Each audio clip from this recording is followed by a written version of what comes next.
Ce message vous est présenté par l'Assemblée chrétienne Le Tabernacle. www.letabernacle.net.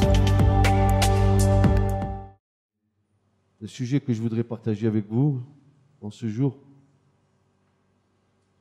c'est que nous allons ensemble nous entretenir d'un principe spirituel qui est essentiel et qui est l'élément moteur de notre vie dans le Christ. Cet élément essentiel, je veux parler ce matin de la foi. Et pas à la foi comme nous avons appris l'intention, nous avons écouté la foi, c'est comme ci, c'est comme ça, c'est comme l'autre. Non, je voudrais ce matin de vous parler de la vraie foi. Pas la foi que nous ramenons à notre mesure, mais je voulais vous parler de la mesure de la foi dans la parole. Je veux parler de la foi sans laquelle nous ne pouvons pas être agréables à Dieu. Si nous l'exorçons peu ou pas du tout, sans la foi, il nous est impossible d'être agréable à Dieu. Vous répétez avec moi cela. Sans la foi, il nous est impossible d'être agréable à Dieu. Il faut que ceux qui s'approchent de Dieu croient que Dieu existe. Est-ce que vous croyez que Dieu est vivant? Est-ce que vous croyez que Christ est mort et ressuscité d'entre les morts? Est-ce que vous croyez qu'il est mort pour nos péchés et ressuscité pour nous accorder la vie éternelle? Oui ou non? Si vous êtes d'accord avec ça, alors vous êtes dans la base de la foi. La foi sans intimité avec Christ n'est pas la foi. Tu pourrais, écoute mon expérience, tant et tant d'années, tu pourrais passer des années devant la parole de Dieu, l'avoir lu de long en large pendant des années, je pèse mes mots pendant des années. Mais si cette parole n'a pas créé en toi la foi, c'est comme si tu avais lu la parole en vain. Car la foi vient de ce que l'on entend. Et ce que l'on entend, c'est la parole de Dieu.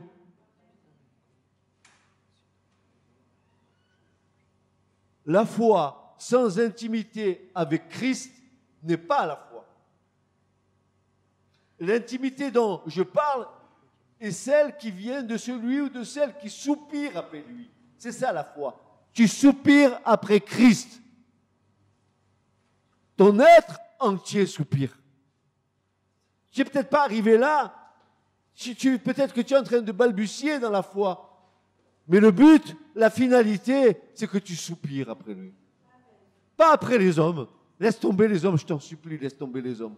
Franchement, tu seras déçu à la fin. L'homme est un loup pour l'homme. L'homme même qui s'est dit être spirituel, il n'est pas encore mort dans la chair.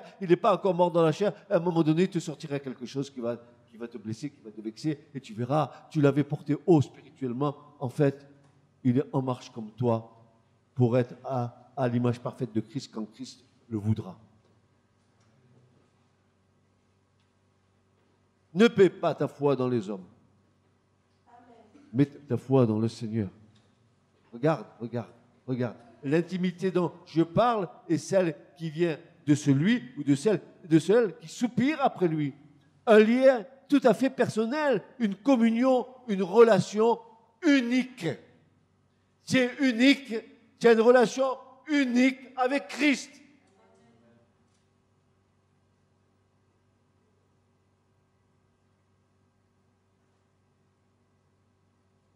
Un lien tout à fait personnel. Une communion d'esprit. Une relation unique. L'Écriture nous dit que celui qui est uni à Christ, il est une seule plante avec lui. En conformité avec sa mort et sa résurrection, dira l'Écriture. C'est pas un lien tout à fait personnel. Cette foi est présente lorsque nous désirons la présence du Seigneur plus que toute autre chose dans cette vie. Voilà. Plus que tout.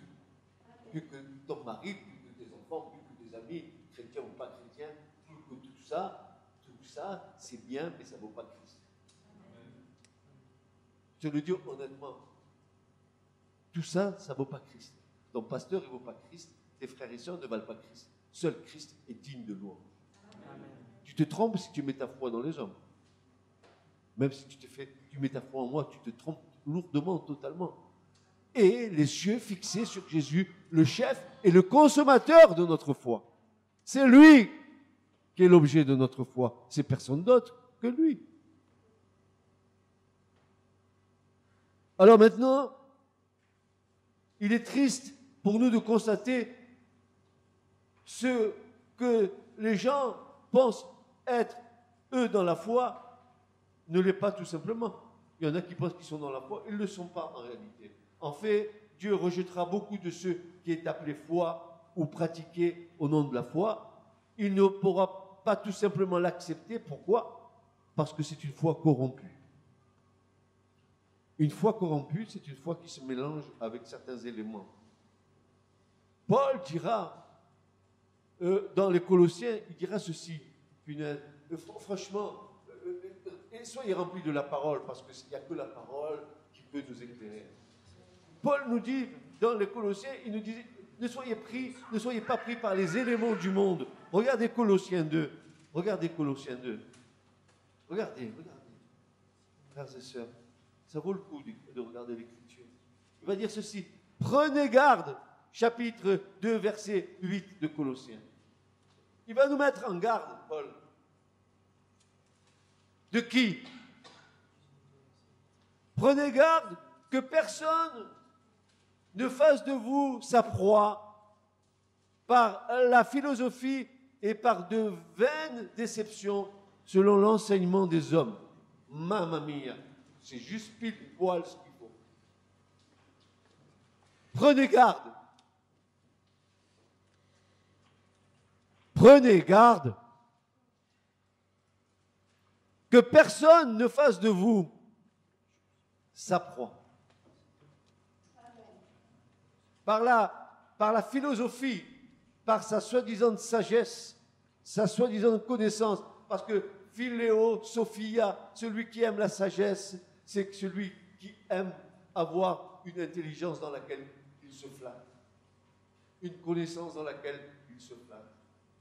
Je vous parlais tout à l'heure d'intelligence du cœur.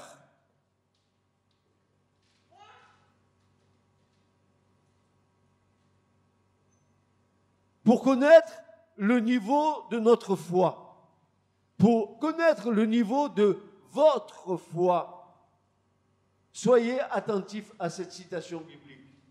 Voici ce que dit l'Écriture.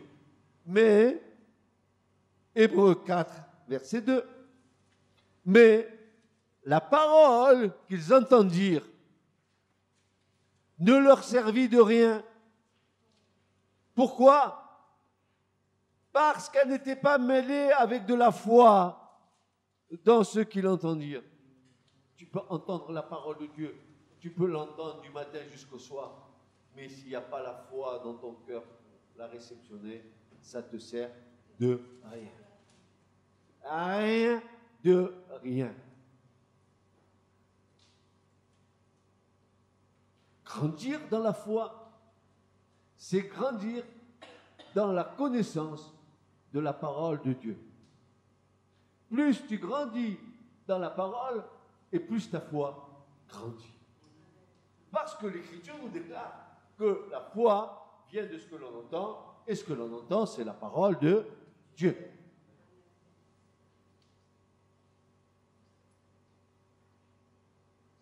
Grandir dans la foi, c'est grandir dans la connaissance de cette parole éternelle, de ce logos éternel. Tu grandis dans la foi parce que la foi t'aide à découvrir celui qui est la parole éternelle, qu'on appelle le logos, qu'on appelle le verbe, qu'on appelle le memra de Dieu, qu'on appelle le Fils de Dieu.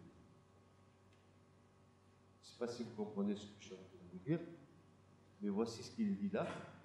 La parole qu'ils entendirent ne leur servit de rien. On peut être sur cette chaise, entendre la parole, et ça ne sert de rien parce que mon cœur n'est pas dans cet aspect-là. Mon cœur, il est dans des pensées qui sont hors que ça. alors la parole que tu entends, elle ne te sert de rien. Tu vas sortir d'ici comme tu es rentré.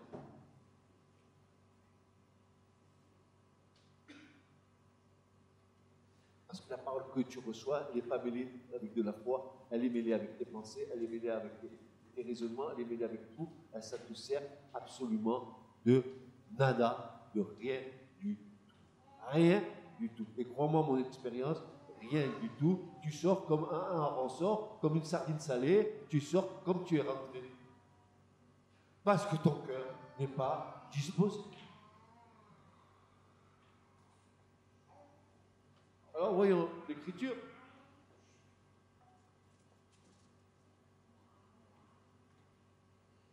Où il est dit, selon l'Épître aux Hébreux, c'est pourquoi nous aussi, ayant une si grande nuée de témoins qui nous entourent, et c'est Hébreux 2, à partir du verset 1, pour ceux qui veulent suivre la parole de Dieu. Est-ce que tu aimes la parole de Dieu, mon frère, ma soeur? Est-ce que tu l'aimes? Est-ce que tu aimes la parole de Dieu? Est-ce que tu l'aimes, la parole? Est-ce que tu prends cette parole et tu la serres sur ton cœur? Tu n'as pas vu? Le Seigneur n'a pas dit que tu prends la parole, tu la serres dans ton intelligence. Ou il n'a pas dit tu prends la parole et tu la serres dans ton mental. Il n'a jamais dit ça. Le Seigneur il dit tu prends la parole et tu la serres où? Sur ton cœur.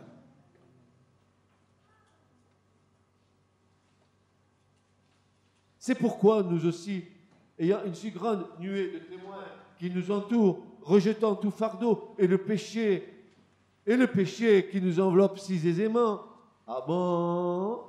Mais oui, tu sais bien que quand tu te présentes devant Dieu chaque matin, tu es obligé, et tu dois être obligé de venir devant Dieu en demandant pardon à Dieu de toutes tes pensées, de toutes tes paroles et de tous tes actes de la journée, parce que tu pêches encore. Parce que tu pêches encore de différentes façons. Et tu ne peux pas te présenter devant Dieu, n'est-ce pas, si tu n'as pas le cœur pur et le cœur balayé, le cœur purifié d'une mauvaise conscience envers Dieu. Il faut que tu t'approches de Dieu dans l'état où Dieu veut, que tu invoques l'aspersion du sang de Jésus sur les lèvres de ton cœur, que ton cœur soit purifié, que tes pensées soient purifiées, que tes paroles soient purifiées, que les actes de ta journée soient purifiés, afin de t'approcher avec confiance du trône de la grâce.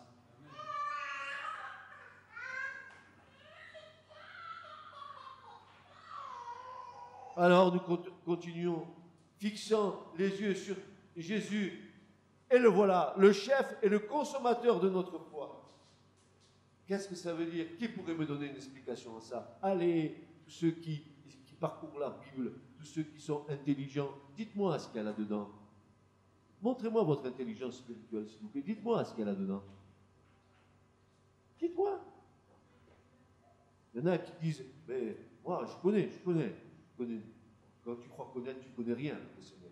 Si tu crois connaître quelque chose, tu ne connais rien. Et si tu crois être quelque chose alors que tu n'es rien, tu te séduis toi-même. Mais voilà ce que dit l'Écriture. Il dit, nous approchons de Jésus, le chef et le consommateur de notre foi. Il est intéressant de noter ici que ce mot en grec, chef, archégos, chef, arché, celui qui conduit, celui qui dirige.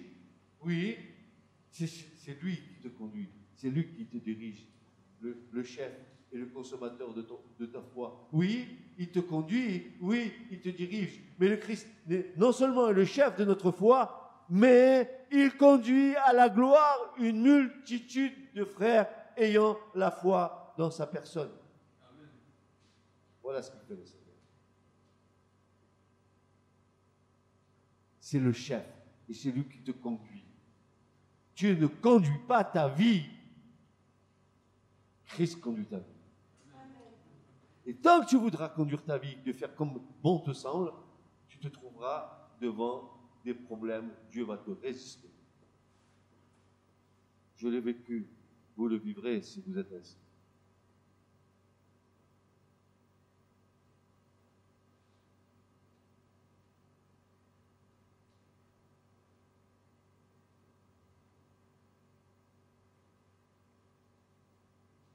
C'est lui qui a élevé sa foi à la perfection.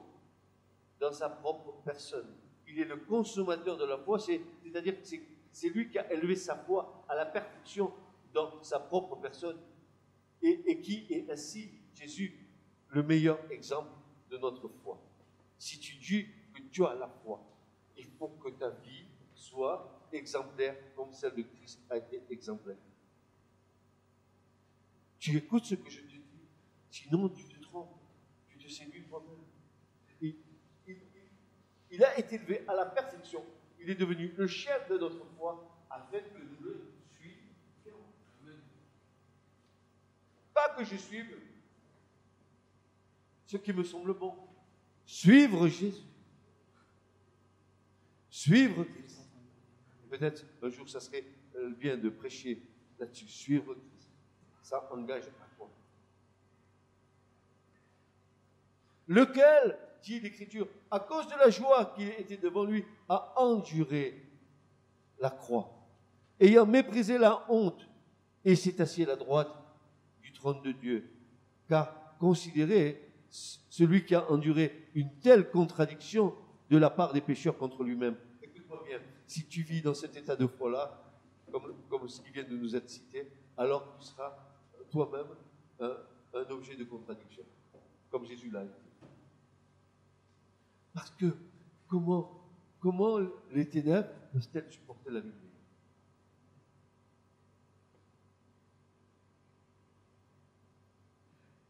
Seigneur, ma prière ce matin, c'est bas les masques de ceux qui prétendent avoir la foi, comme tu as dit aux pharisiens, qu'ils étaient une bande d'hypocrites.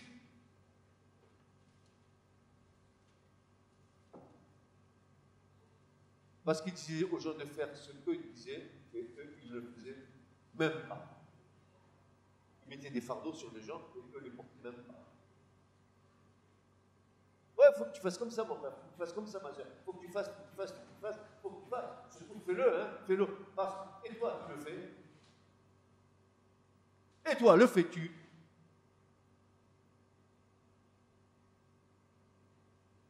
Tu prétends donner aux autres ton point de vue, en disant aux autres, non, c'est pas comme ça qu'il faut faire.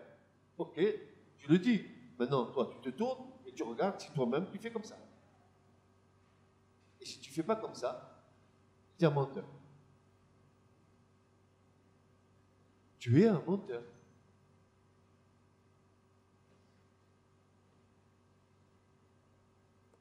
La foi en Christ dont nous nous réclamons n'a rien à voir avec une quelconque illusion à une vague foi par le biais de la religion ou d'une certaine croyance qui n'aurait aucune base en Christ. Ce n'est pas une foi vague. La foi en Christ va m'enraciner en lui, va m'édifier en lui. La foi en Christ va m'attacher, comme le sarment est attaché au cep. Pareil. Je tire ma substance, non pas de l'extérieur, non pas des autres sarments, je tire ma substance du cep. Du cep et que du cep.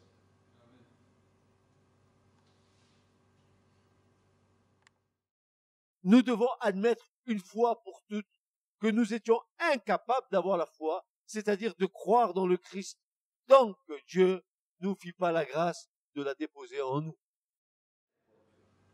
Toi, tu as la foi. Tu as simplement la foi que Dieu a mis en nous.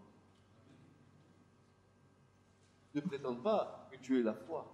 Parce que, excuse-moi, parce que tu vois, tu vas m'excuser, mais si tu prétends que tu avais la foi au moment où tu as rencontré Christ, alors tu prétends que tu étais vivant, alors que l'Écriture nous dit que tu étais mort. Tu étais mort, quoique vivant. Tu mangeais, tu buvais, tu allais en vacances, tout ça. Tu étais vivant quant à la chair, mais mort quant à l'esprit.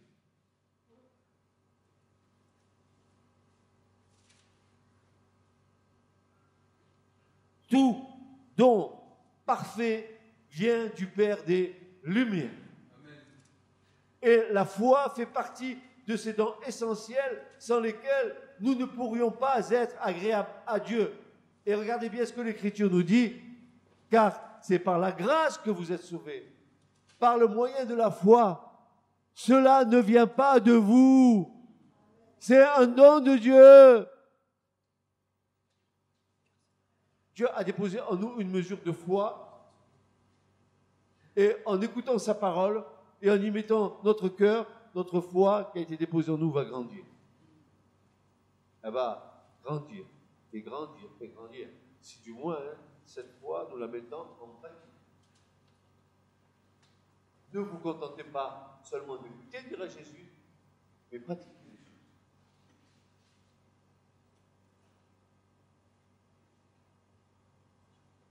Nous connaissons donc cette définition exemplaire, sûre et certaine, remplie d'autorité, que nous fit découvrir l'auteur de l'Épître aux Hébreux en nous disant « Or, la foi est l'assurance des choses qu'on espère et la conviction de celles que l'on ne voit pas. » Et remarquez bien, frères et sœurs, dans ce passage de Hébreux 11 et verset 1, « Or, la foi est l'assurance des choses qu'on espère et la conviction de celles que l'on ne voit pas. » Regardez bien, frères et sœurs, ce verset et dites-moi ce qu'il y a dedans. Il y a 3 mots essentiels dans ce verset. 1, assurance. 2, espérance. Et 3, conviction. Tu as compris que tout ce qui ne procède pas d'une conviction de foi, c'est un péché. Assurance. Je suis assuré que ce que j'ai demandé par le moyen de la foi, si je marche droit devant Dieu, la chose arrivera. Aussi certainement que le soleil se lève, la chose arrive. La foi saisit ce qui n'est pas encore réel dans l'espérance et le fait rentrer dans le domaine de la réalité. Ça, c'est beau. Oh, que j'aime ça. Tu espères en quelque chose. La foi va se saisir de cette espérance et va la faire rentrer dans le domaine de la réalité. Mon Dieu. Espérez, mes amis, espérez en Christ. Espérez, espérez, espérez tous. Espérez. Parce que l'espérance, c'est quelque chose qui va devenir une réalité. Tu espères en le retour de Christ, tu verras la réalité, tu verras son retour. Amen. Amen. Tu espères en quelque chose, tu verras la réalité se faire. S'il vous plaît, soyez remplis de foi. Pas de foie gras, de foi. La foi qui vient de ce que l'on entend. Et ce que l'on entend, c'est la parole de Dieu. Qui crée en nous, qui crée la vie, qui crée des espérances, qui crée des convictions, qui crée des assurances, des assurances. Oh, je suis fort, fort dans la foi.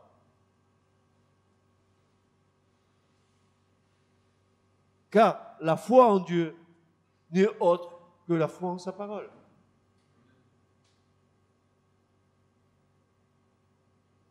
Sanctifie-les par ta parole est la vérité.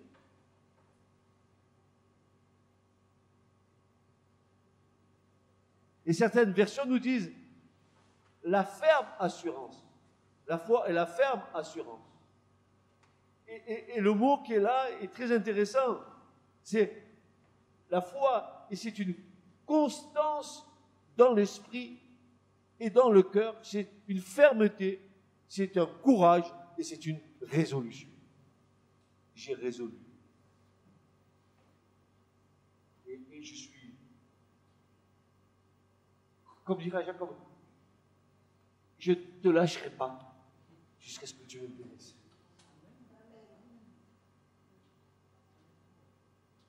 Je ne te lâcherai pas. J'ai foi en toi. Depuis que le jour où tu m'as attiré à Christ et le jour où tu as déposé la foi en moi, j'ai vu ta fidélité tout au long de mes longues années. J'ai vu comment tu agis. Tu n'as jamais failli. Nous nous sommes reniés nous-mêmes, et toi, tu n'es jamais renié. Tu es fidèle.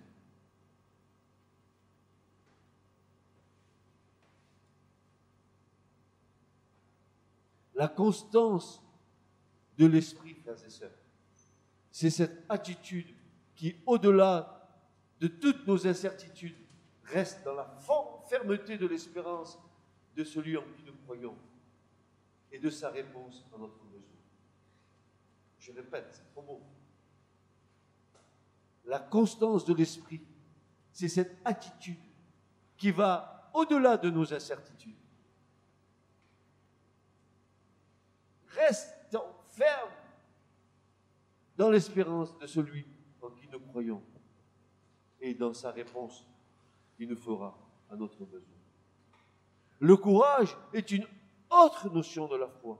Il est un élément moteur pour affronter les situations qui se présentent devant nous. C'est vrai ou pas? Est-ce que nous n'avons pas besoin de courage quand il y a une situation qui se présente devant nous et dans la foi que nous avons besoin de courage? Oui ou non? Voilà, nous avons besoin de courage. Ma force vient de Dieu. J'ai mon courage en Dieu. Tout vient de lui. Tout don parfait vient du Père des Lumières.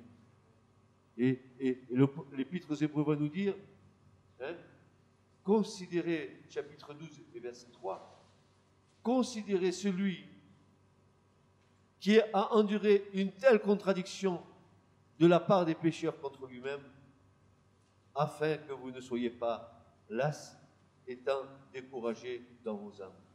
Frères et sœurs, il fallait que Jésus ait une vraie foi, parce qu'il a subi une telle contradiction de la part des pécheurs. Mais qui étaient ces pécheurs? Même ses disciples, n'est-ce pas? Dites-moi, est-ce qu'un jour vous vous êtes trouvé seul?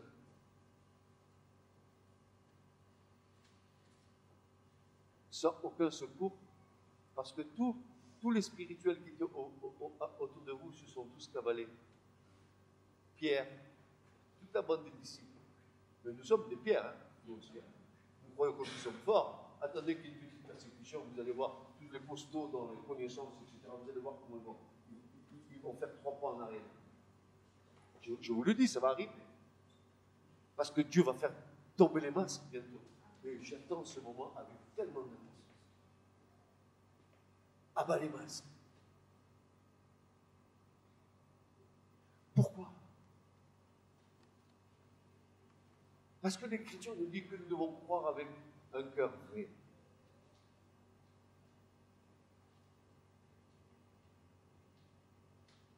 Et que Jésus, lui, il est allé jusqu'au bout de son engagement. Malgré qu'il ait enduré une telle contradiction, est-ce que si vous endurez une contradiction de la part de certaines personnes, vous êtes prêts à exercer l'excellence de la sanctification, c'est-à-dire de vous taire? C'est-à-dire de vous taire. Comme une brebis muette comme à l'abattoir, il n'a point ouvert sa bouche.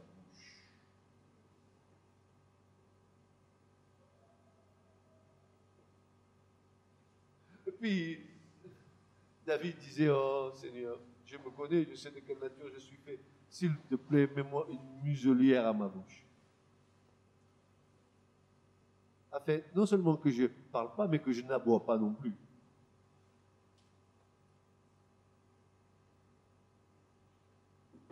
Regardez ça. Afin que vous ne soyez pas là, étant découragés dans vos âmes. Ça veut dire que le Seigneur, il s'est tu. Il a tout enduré afin que moi je sois pas fatigué ni découragé. Tu te comprends, mon frère, ma soeur, jusqu'où ça va? En filiforme, voilà ce que ça veut dire. Afin que votre foi ne soit pas amoindrie, que vous ne relâchiez point, et que vous relâchiez point vos forces dans le combat, et croire au-delà de toute désespérance. Tout m'est contraire. Mais je crois que tout peut être pour moi.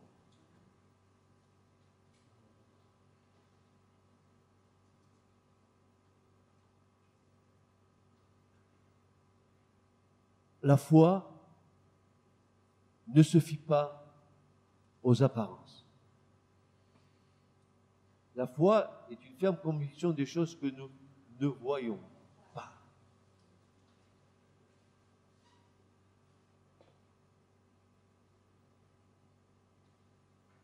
Afin que votre foi ne soit point amoindrie, afin que vous ne vous relâchiez point vos forces dans votre combat.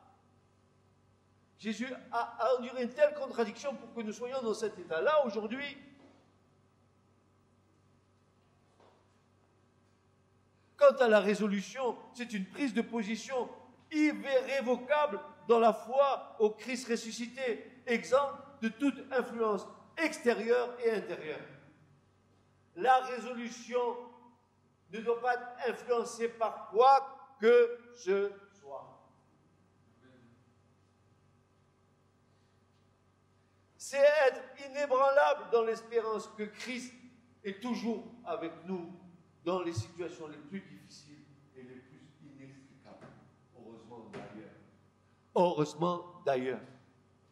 Tu as vu, dès que tu as un petit problème, tu commences à pleurnicher un peu dans ton coin. Oh Seigneur, il y a un problème. Et ton problème, c'est que dalle pique-quick, tu vois, c'est rien du tout ton problème. Seulement pour toi, c'est une montagne.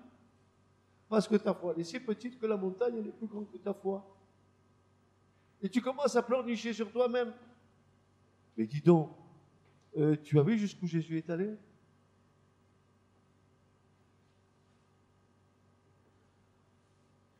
La résolution, c'est croire au-delà du raisonnable humain pour entrer dans une confiance inébranlable, même si tout nous paraît compromis ou contraire. Jésus dit, ne vous fiez pas aux apparences. Jugez selon ce qui est juste.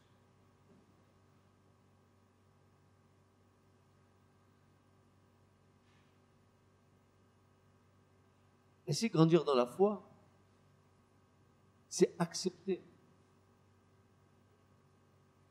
que toute situation qui vous paraisse être contraire à votre vie, à vos intérêts, qui vous paraissent être justes, eh bien, grandir dans la foi, c'est rien dire se taire. C'est dur pour la langue de se taire. Si tu veux grandir dans la foi, grandir dans la sanctification,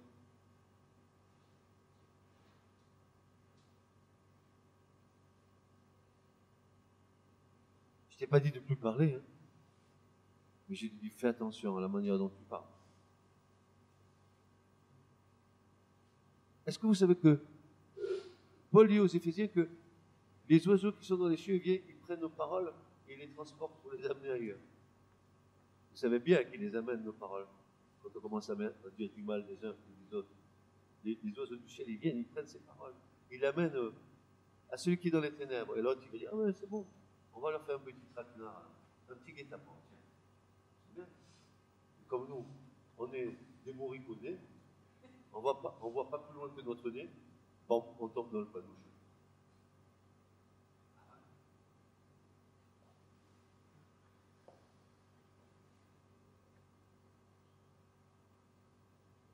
Choisis des hommes faits,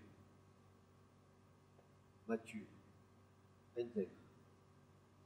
Dira l'Éternel à Moïse quand il a eu besoin de soutien pour diriger le peuple. Intègre. Ne mens pas le gain.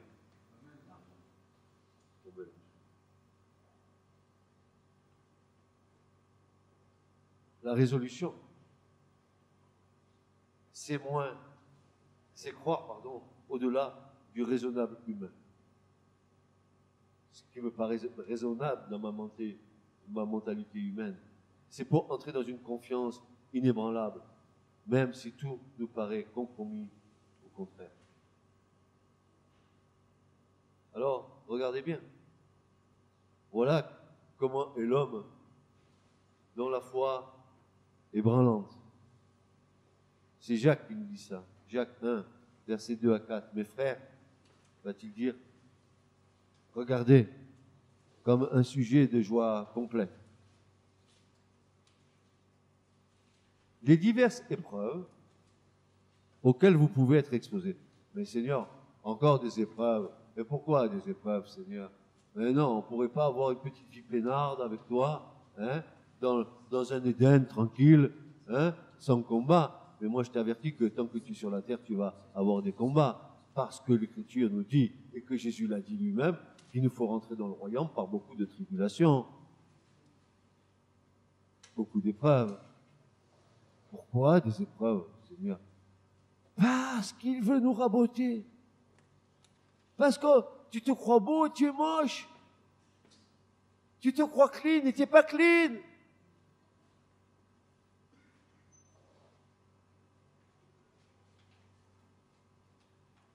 Alors mes frères, regardez comme un sujet de joie complète les diverses épreuves auxquelles vous pouvez être exposés, sachant que l'épreuve de votre foi produit patience. Seigneur, j'ai la foi, mais je crois que tu vas nous rendre justice. Mais quand? Combien de temps dois-je attendre? Je voudrais que tu le fasses tout de suite, s'il te plaît. Oui, Seigneur, rends-nous justice tout de suite. J'ai le temps. Parce que je n'ai pas à m'occuper. Toi, les autres. Alors quand ça sera prêt, tout ça, ma justice sera rendue.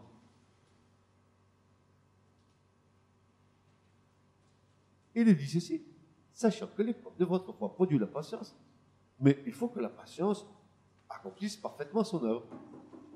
Voilà la raison. Il faut que ça fasse. Attendez, je vais faire les choses, dit le Seigneur. Attendez, ne soyez pas pressés.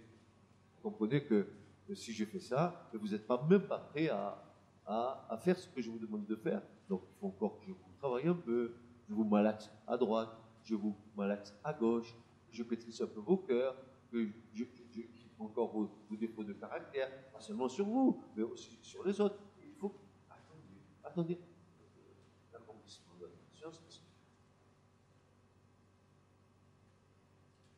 Il faut que la patience accomplisse parfaitement son œuvre afin que vous soyez parfaits et accomplis. Voyez-vous, ça va nous amener vers la perfection. Et pour ça, pour être amené à la perfection, il va falloir que le labourage et le pâturage, comme disait Henri IV, sont les deux mamelles de France, mais Dieu va nous labourer. J'étais à La Réunion, dans un séminaire, dans l'île de La Réunion, et je leur ai parlé de comment Dieu travaillait un cœur. Et je leur disais que pour que nos cœurs soient purs, le Seigneur va faire plein de choses avec nous. Il va d'abord passer la charrue. Il va falloir que tous les cailloux sortent. Parce qu'il y a des cailloux qui sont enfouis dans la terre. Ceux qui ont du terrain, ils savent pas ce qu'on veut dire. Parfois, vous quittez les cailloux du terrain, vous venez quelques temps après, il y a d'autres cailloux qui sont sortis hors de la terre. Alors, la charrue vient, et elle sort les cailloux, et elle quitte les cailloux, mais elle fait aussi sortir les ronces et les épines. Et ensuite, le laboureur, il prend tout ça, les ronces, il les fait brûler, mais il continue. Après, il va passer la herse. Vous savez, c'est pas bon, hein, ça va profond. La herse du Seigneur, ça va profond. Et ça va aller, ça va sortir encore. Parce qu'il y en a encore. Il y en a qui ça traîne encore en dessous, il y en a encore en dessous, si tout n'est pas sorti. Il faut que ça aille profond, jusqu'au fond de ta conscience. Il faut que ça sorte, Et tout ce qu'il y a dans ton subconscient, il faut que ça sorte aussi. La herse, c'est bon. Après le Seigneur te dit, voilà maintenant, une fois que j'ai rendu cette terre qui peut être ensemencée, maintenant il faut jeter la semence. C'est comme ça qu'il a géré. Afin que vous soyez parfaits et accomplis, sans faillir en rien. Si quelqu'un d'entre vous manque de sagesse, qui la demande? Qui donne à tous simplement, et son reproche, elle ne sera donnée. Mais qu'il la demande avec foi, sans douter. Car celui qui doute est semblable au flot de la mer, agité par le vent et poussé d'un côté et d'autre. Qu'un tel homme ou femme ne s'imagine pas qu'il recevra quelque chose du Seigneur. C'est un homme irrésolu, inconstant dans toutes ses voies. Et maintenant, j'aimerais peut-être partager avec vous ce mot irrésolu et inconstant. Qu'est-ce que ça veut dire qu'un homme irrésolu? Eh bien, c'est terrible, hein, vous voyez, nous avons intérêt à bien prendre nos yeux dans les Écritures. Parce que l'homme irrésolu dont il parlait là, le terme qui nous est donné, c'est un homme, une femme qui a une double âme, une double personnalité. Je dis quelque chose comme ça devant toi et derrière, il est anti. Le terme grec, c'est duo de psyché, deux âmes, double âme. Il te fait une figure comme ça, il te tourne, il te fait une autre figure là-bas. Mais qu'un tel homme ou une telle femme, dit l'Écriture, ne croit pas recevoir quelque chose de la part de Dieu. C'est ce que dit Jacques. C'est quelqu'un qui est vacillant, incertain, qui est dans le doute. C'est quelqu'un qui est divisé en intérêts. Où sont mes intérêts? Mais a-t-on pensé aux intérêts de Dieu à ton égard? Ça, c'est l'homme irrésolu. Maintenant, l'homme inconstant, en grec, un homme instable, inquiet, agité, un homme troublé. Frères et sœurs, l'inquiétude, c'est l'antiphon. L'agitation, c'est l'antiphon. L'inconstance, c'est l'antiphon. L'instabilité, c'est l'antiphon. Le trouble, c'est l'antiphon. L'hésitation, c'est l'antiphon, car elle engendre le doute. L'avarice, c'est l'antiphon. La crainte, c'est l'antiphon et la démonstration d'une petite foi, car dans l'amour, il n'y a point de doute. Si tu es dans cet état d'esprit, tu n'es pas dans l'amour.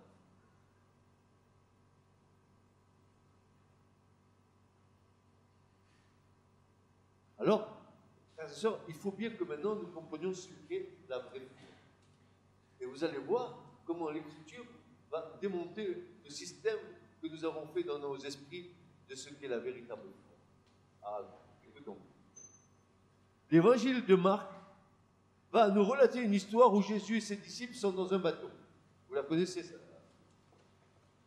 Hein? Ils sont à Palavas dans un bateau et Jésus est au bout du bateau, puis tout d'un coup la mer se lève, n'est-ce pas?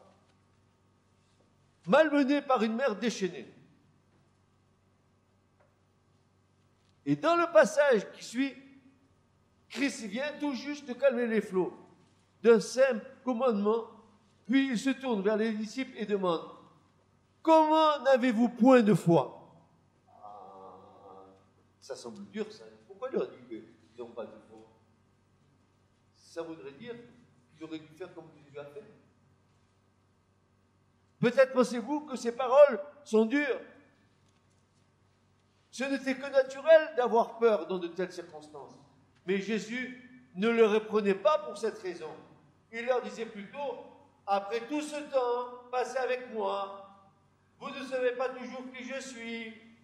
Comment pouvez-vous marcher avec moi depuis si longtemps et ne pas me connaître intimement? Alors là, frères et sœurs, voilà la clé. Ces gens qui étaient dans la barque avec lui, ces disciples qu'il avait envoyés, qu'est-ce qu'ils avaient fait? Ils avaient fait des miracles en son nom? Oui. Qu'est-ce qu'ils avaient fait? Tout ce que Jésus leur avait demandé de faire. Mais seulement, ils n'avaient pas la foi véritable en Christ. Regardez bien. En réalité, et les disciples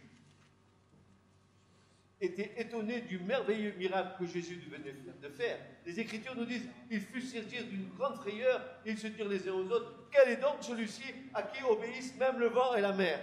Marc 4, verset 4. Vous vous imaginez, ses propres disciples ne le connaissaient pas. Il les avait appelés personnellement, chacun d'entre eux à le suivre.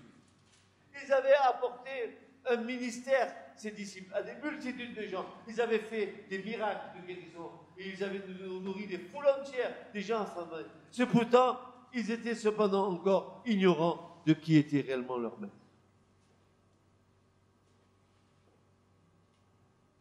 Il est tragique de constater que cette réalité est la même aujourd'hui. Des multitudes se sont retrouvées dans le bateau avec Jésus. Ils ont accompli leur ministère à ses côtés. Ils ont atteint des multitudes de foules en son nom, mais ils ne connaissent pas vraiment leur maître. Ils n'ont pas passé un temps dans l'intimité avec lui. Ils ne se sont jamais assis dans le silence avec Jésus, lui ouvrant leur cœur, écoutant et s'attendant à entendre ce qu'il désire leur dire. Frères, sœurs, chaque situation qui se présente devant nous a sa solution dans le Christ.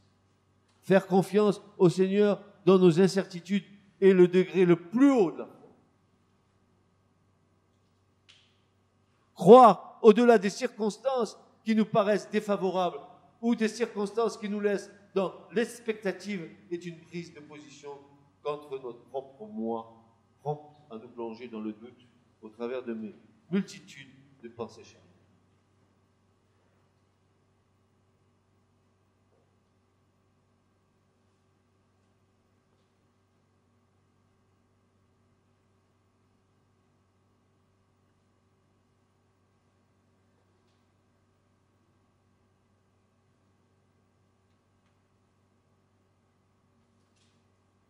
La foi n'est pas seulement quand tout va bien.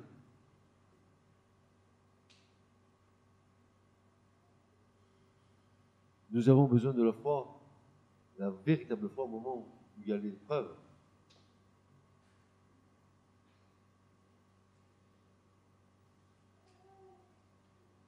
Pierre dira, l'épreuve de votre foi bien plus précieuse que l'or périssable. L'épreuve de votre foi.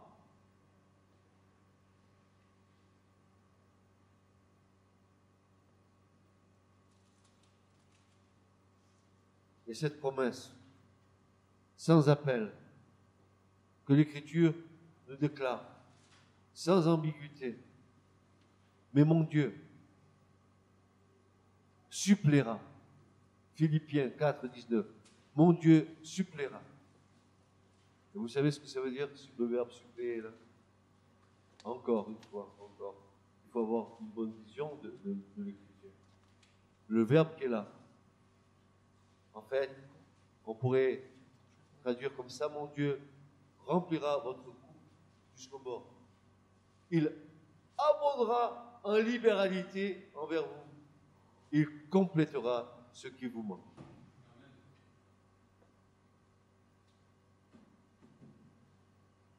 Mon Dieu suppléera à tous vos besoins. Ah, le mot besoin. Quel est son sens?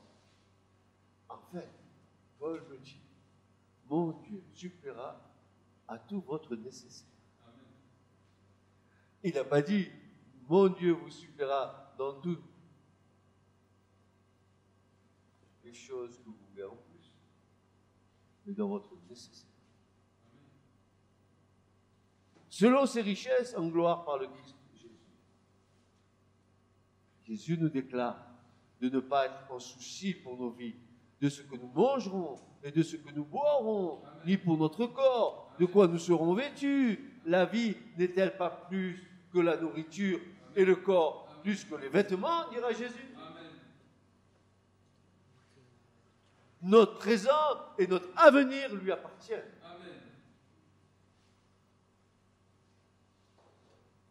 Nous n'avons pas un Dieu qui nous laisse dans des incertitudes, car notre Dieu est le Dieu de toutes les certitudes. Matthieu 7, verset 7 à 11. Demandez, il vous sera donné. N'est-ce pas une certitude, ça? Cherchez et vous trouverez. Heurtez, vous sera ouvert. Car quiconque demande reçoit. Et celui qui cherche trouve. Et à celui qui heurte, il sera ouvert. Ou quel est l'homme d'entre vous qui, si son fils demande un pain, lui donne une pierre? Et s'il demande un poisson, lui donne un serpent? Si donc, vous qui êtes méchants, vous savez donner à vos enfants des bonnes choses, mais combien plus votre Père qui est dans les cieux donnera-t-il de bonnes choses à ceux qui les lui demandent?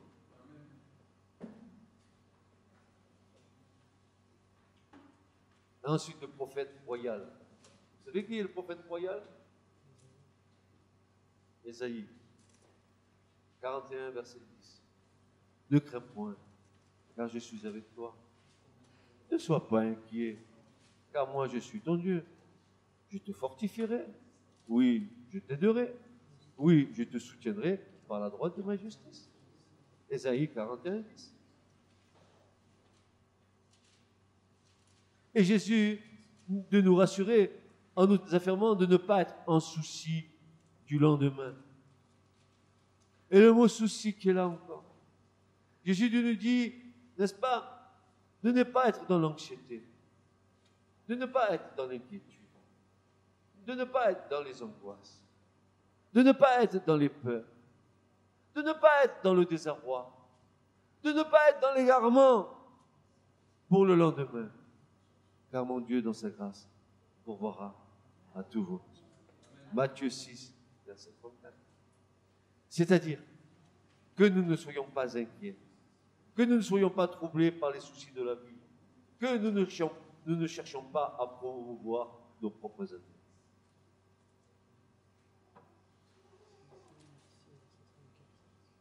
Ainsi, en revenant au Seigneur avec la certitude de la foi, nous traverserons les épreuves avec une profonde conviction qu'au-delà d'une réalité palpable et parfois contraire, c'est Dieu qui tient les rênes de nos vies. Ne valez-vous pas mieux que les oiseaux des cieux?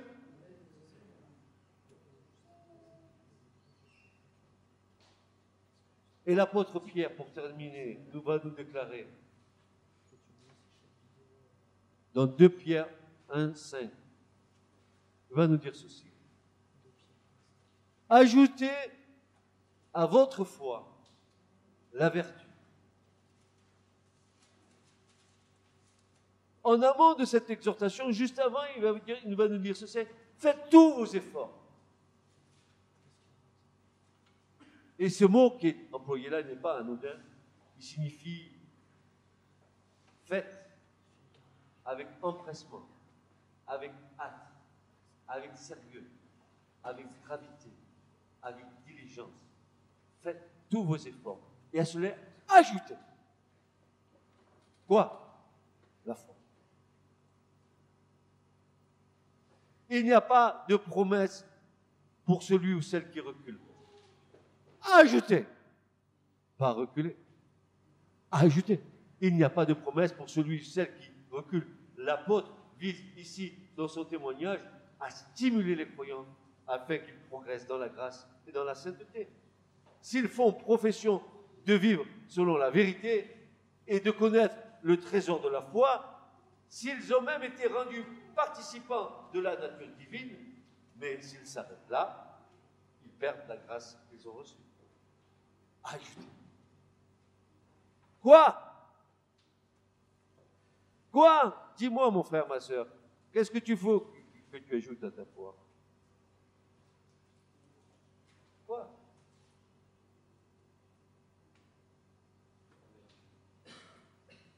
La vertu. Et à la vertu, la connaissance. À la connaissance, la maîtrise de soi, la tempérance. Et à la tempérance, la patience. Et à la patience, la piété. Et à la piété, l'affection fraternelle. Et à l'affection fraternelle, l'amour.